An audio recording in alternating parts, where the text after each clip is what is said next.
Usually when we sit down to do one of these deep dives into the history of technology, we tend to look for the titans. Oh, yeah, absolutely. The big ones. Right. We want to talk about the release of the iPhone, or the first IBM mainframe, or the launch of Super Mario 64. Because that's human nature, I mean. Yeah. We like the hits. Exactly. We like the things that change the world in a really obvious, flashy way. But today, I actually want to do something completely different.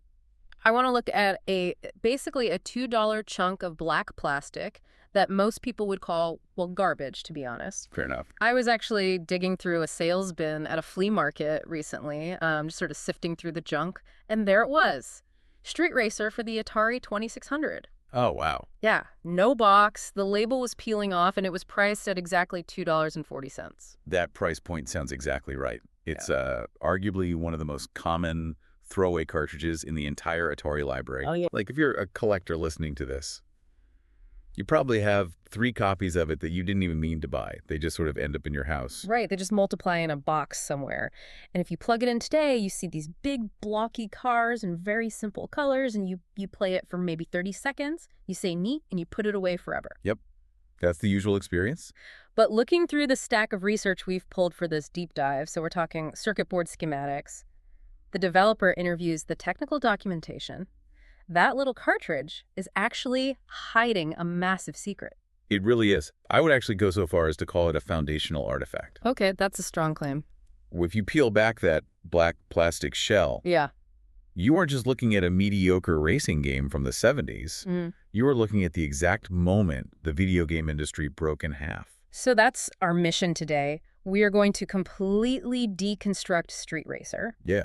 We're going to talk about the basically impossible engineering tricks that made it run on hardware that really had no business running it. None at all. We're going to talk about secret features hidden in the silicon that nobody knew about for decades. And maybe most importantly, we're going to talk about the corporate civil war behind its creation. The war that literally gave birth to the modern third-party publisher model. Exactly. It's the perfect storm of engineering brilliance colliding with just awful corporate mismanagement. And to understand it, we really have to start with the context. We have to go back to September 1977. Right, so set the scene for us. This is the launch window for the Atari VCS, which is what we now call the 2600. Right, so this is an incredibly high-stakes moment for Atari. You have to remember, Warner Communications, the massive media conglomerate, they had just bought Atari for $28 million. Which was huge money in the 70s. A massive. Yeah. And they didn't buy Atari to just keep making dedicated Pong machines. Right, because before this, if you bought a video game console, it played one game. Right, exactly. What? Maybe 3 variations of Pong if you were lucky. And if you got bored, you basically had to throw the machine out and buy a whole new one. Exactly. So Warner poured money into Project Stella, which became the 2600, because they needed to prove that a console with interchangeable cartridges was a viable business model. Right, the razor and blade model. Exactly. They needed to prove you could sell the console and then keep selling the games forever. So the pressure is entirely on this launch lineup. They need 9 games that show off everything this new machine can do. And one of the big selling points they were pushing was the controller, specifically the paddle. Oh, the knob. I love the paddles. I do too. If you've never used one, it's not a joystick. Yeah. It's a dial. It has this tactile, smooth feel that you just don't get with modern controllers. And they were crucial to the marketing strategy. Yeah. So management comes down with a mandate for the engineering team. They basically tell them, we don't care what the game is, but we need a driving game to show off those paddle controllers. So it wasn't born out of some grand artistic vision. Not at all. It was a hardware demo assignment, pure and simple. And this is where Larry Kaplan enters the picture. From all the interviews and the archival footage we have, Kaplan seems like such a fascinating character. Very fascinating. He was a brilliant engineer, obviously, but he seemed a bit, I don't know, restless. Restless is a very polite way to put it. Kaplan was a gamer at heart. The story actually goes that he took the job at Atari partly so he could play the arcade game Breakout for free in the employee lounge. That's amazing. So when he got the assignment for a driving game, he didn't want to reinvent the wheel.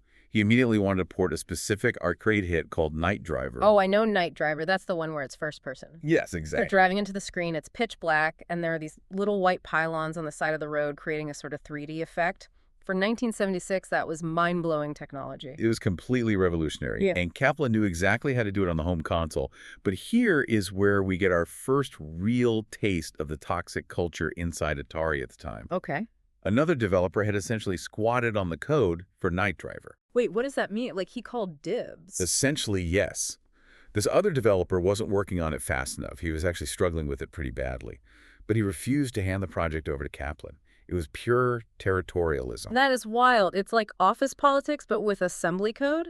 Exactly. Hmm. So Kaplan is blocked. Yeah. He can't do the first-person game he really wants to make, so he has to pivot and decides to make a top-down overhead racing game instead. Right. Street Racer. Right. And we really have to remember, in 1977, game development isn't a team of 300 people with a producer and a director and artists. It's one guy. It's one guy. Kaplan is doing the design, the code, the art, the sound effects, and the debugging. All of it. And he's doing all of this while sitting on a powder keg of resentment. Because this is the part of the story that really blew my mind when I was reading the background. We often talk about the Gang of Four in video game history. Right. Larry Kaplan, David Crane, Alan Miller, and Bob Whitehead. These guys were absolute geniuses. They were the rock stars of the platform without question. So they actually looked at the number for the previous year. These four guys sat down, did the math, and realized that the games they wrote were responsible for 60% of Atari's $100 million in sales. That is just staggering. Just 4 people drove 60% of the revenue, so naturally they must have been getting huge bonuses, right? Oh, hardly. They were taking home about $20,000 a year. That is criminal, truly. No royalties, no bonuses based on sales performance, and arguably the thing that hurt the most to creative people, no credit. Right. Their names were not on the box. If you bought Street Racer in 1977, or Pitfall later on, you had absolutely no idea who made it. Ray Kassar, the CEO of Atari, wanted to keep the brand front and center. He explicitly did not want star developers. There's that infamous quote from Ray Kassar. The developers try to negotiate for a little bit more money and credit, and he looks them in the eye and says, what exactly? He allegedly told them they were no more important to the company than the assembly line workers who put the cartridges into the cardboard boxes. He called them towel designers. PAL designers, you're talking to the guys inventing an entirely new medium of entertainment, literally writing the language of video games. And you call them replaceable towel designers. It's the ultimate corporate disconnect. And that single insult is the reason Activision exists today. Right. Kaplan and the others walked out not long after. So when you hold that Street Racer cartridge, you are holding the work of a man who is actively realizing he is being exploited. It's a game made during the very early stages of labor radicalization in tech. Which makes the technical quality of the game even more surprising, honestly. You'd think with that attitude from his boss, he would just phone it in, just get it done and go home. Oh, completely. But looking at the specs, he was pushing this machine to its absolute breaking point. So let's talk about Racing the Beam. Yeah, we have to talk about that. To understand why Street Racer is impressive, you have to understand how bad the Atari 2600 hardware actually is by modern standards. It's extremely primitive. Primitives being generous. The CPU is a stripped-down version of the 6502 chip running at 1.19 megahertz. But the real bottleneck, the thing that gave developers absolute nightmares, is the memory. The system has 128 bytes of RAM. We really need to pause on that for a second. 128 bytes, not kilobytes, not megabytes, bytes. Just bytes. That is not enough to store a single text message. That's not even enough to store the tiny icon for a modern app on your phone. It's barely enough to store the score and the position of the player on the screen. But the weirdest part of the whole architecture is that there's no video memory at all. There's no frame buffer. So explain that for people who aren't computer engineers. How does a computer usually draw a screen? So usually a computer draws a picture into a dedicated chunk of memory. Think of it like a canvas. And then once the painting is fully done, it sends that canvas to the monitor to display. The Atari can't do that. It doesn't have the memory for a canvas. The CPU has to generate the image live, line by line, in perfect sync with the electron beam of the television as it sweeps across the glass. So as the TV beam is physically moving left to right across the tube, the code has to be shouting red, blue, black at the exact right microsecond. Yes, exactly that. If the code is late by even a fraction of a millisecond, The screen rolls to the picture tier or the game just outright crashes. It's exactly like trying to lay down train tracks while the train is already running on them at full speed. That sounds incredibly stressful to program. It's incredibly difficult. And Wow. Street Racer had a very specific design problem that really should have been impossible. The graphics chip, the TIA, it was fundamentally designed to play Pong. Okay. It only has hardware support for 2 players, 2 missiles, and 1 ball. That's it. That is literally all the chip knows how to do. But wait, Street Racer is a 4-player game, or at least there are 4 lanes of traffic with cars and obstacles constantly coming at you. How do you get 4 cars out of a chip that firmly only supports 2? And this is where Kaplan's engineering genius really kicks in. He looked at those missiles. Now, in hardware terms, a missile is just a single pixel line meant to look like a tiny billet from a tank. Right, from games like Combat. Exactly. So Kaplan realized he could use a specific hardware register called NUSIZ. That stands for number and size. NUSIZ. It sounds like a magic spell. It sort of was a magic spell for these early programmers. It allows you to clone and stretch a sprite. He figured out that if he stretched that 1-pixel missile and repeated it rapidly, he could trick the human eye into seeing a blocky car or a barrier. So wait, when I'm playing the game and I see those blocky obstacles coming at me, some of those are technically bullets that have just been stretched out like taffy? Yes, exactly. He's severely abusing the hardware to create graphics that really shouldn't exist. And this actually explains the distinct visual style of the game. Have you noticed that in Street Racer, everything in a specific lane is always exactly the same color? Yeah. Actually, now that you mention it, the car and the obstacles in the left lane are all red, and then the right lane is all blue. I just assumed that was a stylistic choice, to make it easy to read on those old fuzzy TVs. That's like a hardware constraint. The player sprite and the missile sprite associated with it share the exact same color register.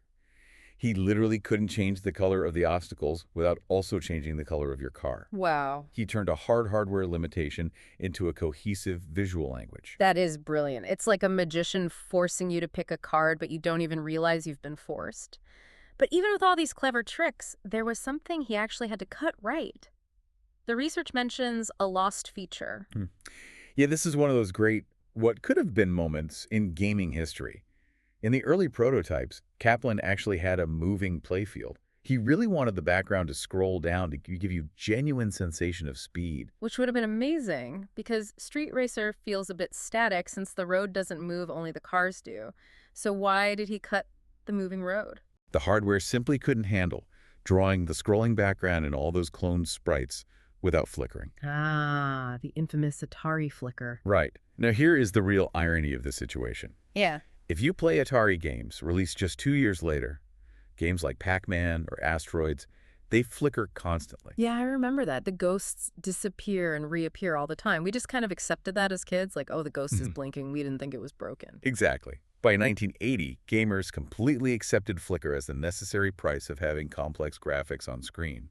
But in 1977, it was seen as a flat-out bug, a defect. Interesting. Kaplan thought it looked broken. He removed the scrolling background because he held himself to a standard of visual stability that the entire industry essentially abandoned just a few years later to chase cooler gameplay. So we got a totally static background just because he was too much of a perfectionist. That is honestly tragic. It is a bit tragic, but while he cut that visual feature, he actually left something else in the code that is genuinely mind-blowing.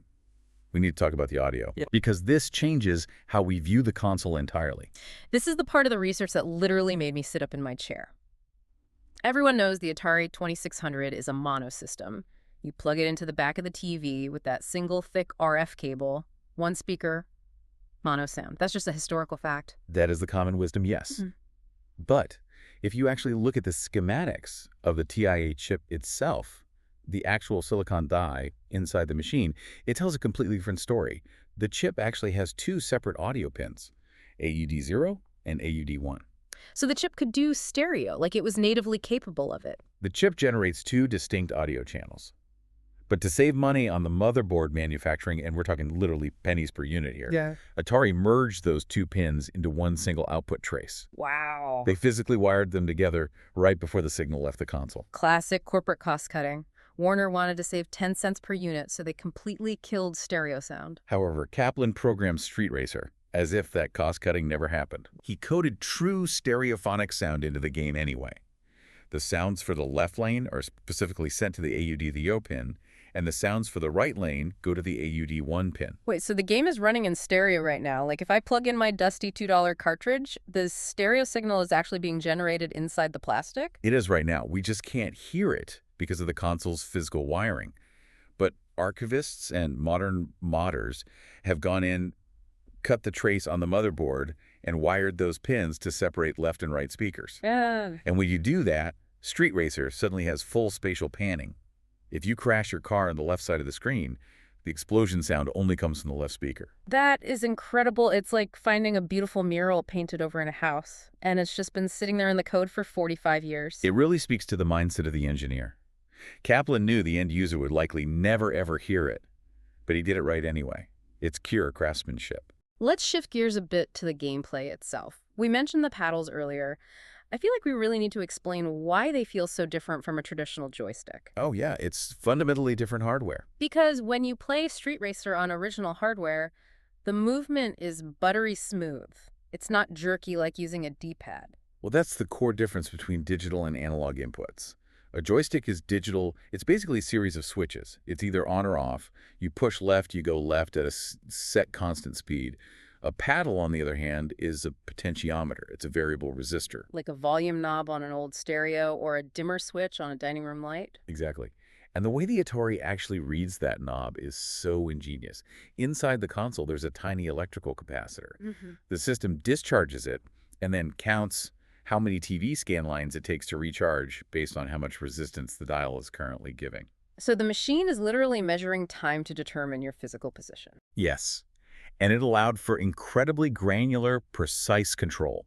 You could twitch the dial to narrowly dodge a car at the last millisecond, or turn it smoothly and slowly to drift across lanes.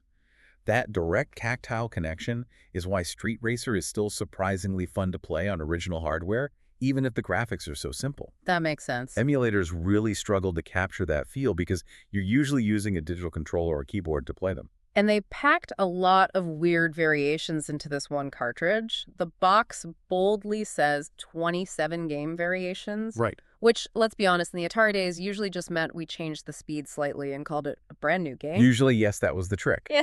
But Kaplan actually programmed significantly different modes here. He was really trying hard to justify that $199 console price tag for the consumer.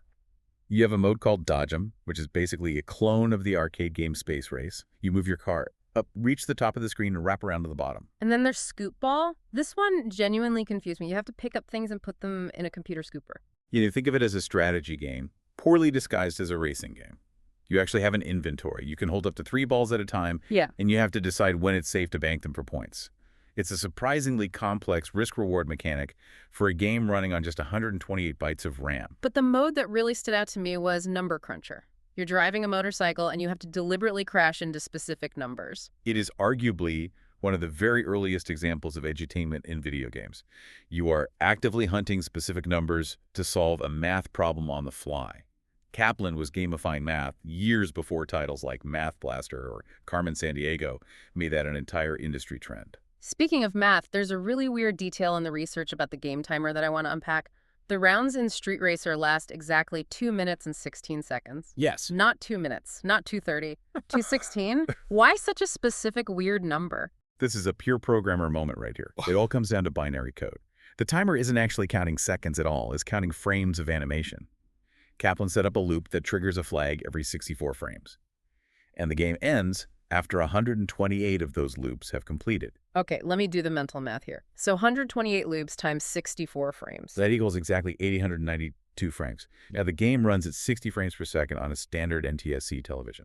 So if you divide 892 by 60? You get 136.5 seconds, which is exactly 2 minutes and 16 seconds. Exactly. The length of the game wasn't deliberate design choice. It wasn't based on user testing saying, oh, 2 minutes is the perfect attention span. Yeah. It was purely a math convenience. It was just the most efficient way to use the 13-bit counter in the assembly code. The harsh constraints of the medium entirely dictated the rules of the sport. I love that so much. It's like the silicon itself decided how long the match should be. Now we really can't do a deep dive on an Atari game without talking about the packaging. Oh, the boxes are iconic. Because there's a massive disconnect between what is actually on the screen, which is abstract blocks, and what is drawn on the box. Oh, the Cliff's Phone era of Atari art. This is a very deliberate marketing strategy. Atari knew the graphics were highly abstract. They desperately needed to bridge the gap between the screen and the player's imagination. And the art for Street Racer is intense. It's these realistic, gritty hot rods like 32 Fords physically smashing into each other. It looks like a movie poster for American Graffiti meets Mad Max. Cliff Spone's job was to sell the feeling of the game, not the reality of the pixels. Because if they had put an actual screenshot on the cover, nobody would have bought it. True. But there is a mystery on the back of the original 1977 console box involving that art, or rather the lack of it. The pink phone mystery. This is such a great detail for collectors. Yes, it is. If you look at the back of the very first run of Atari VCS boxes, there were little screenshots of the 9 launch titles. The screenshot for Street Racer clearly shows a pink telephone icon sitting on the track. And that pink phone is simply not in the game. I've played it. There are absolutely no phones. It is completely absent from the final retail code.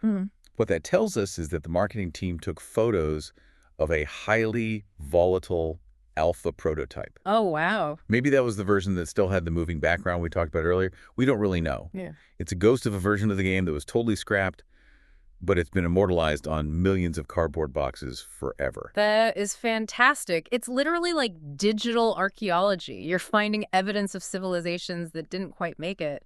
So we've covered the tech constraints, the corporate rebellion, the hidden stereo audio. Where does Street Racer sit today in the market? You mentioned earlier it's worth about $2. For the standard loose cartridge, yes. It is not a rare game by any stretch. Although if you want to get deep into collecting, there is the Australian gray box variant. The gray box, what makes that specific one special? It's a very rare release that came in a bulky plastic clamshell case. It was likely used by rental stores or maybe budget department stores like Big W in Australia just to clear out old stock. Oh, okay. Atari archivists absolutely go crazy for that one. That specific variant is worth significantly more than $2. Of course they do. But for the average person listening, the value here isn't monetary at all. No, definitely not. The value is entirely historical. Street Racer is a Rosetta Stone. Because Kaplan programmed it so early on, without the flicker tricks that came later, the code is remarkably pristine. It's the perfect example of how the TIA chip was intended to be used before developers started actively breaking the rules. And it's also a perfect snapshot of that exact moment before the developer uprising. That is the key takeaway for me. When you sit down and play Street Racer, you're playing a game made by a man who was actively realizing his own worth. Kaplan, Crane, Miller, Whitehead, Bridget, they were waking up to the fact that they were artists, not just assembly line workers. It really makes you wonder if Ray Kassar had just given them a raise, if he had just put their names on the side of the box. The entire industry would look completely different today. Activision likely wouldn't exist. Electronic Arts might not exist. The entire landscape of third-party publishing, where developers are treated like stars, might have been delayed by a full decade. All because of a little $2 game about dodging blocky cars. It is the ultimate butterfly effect in 2 KB of code.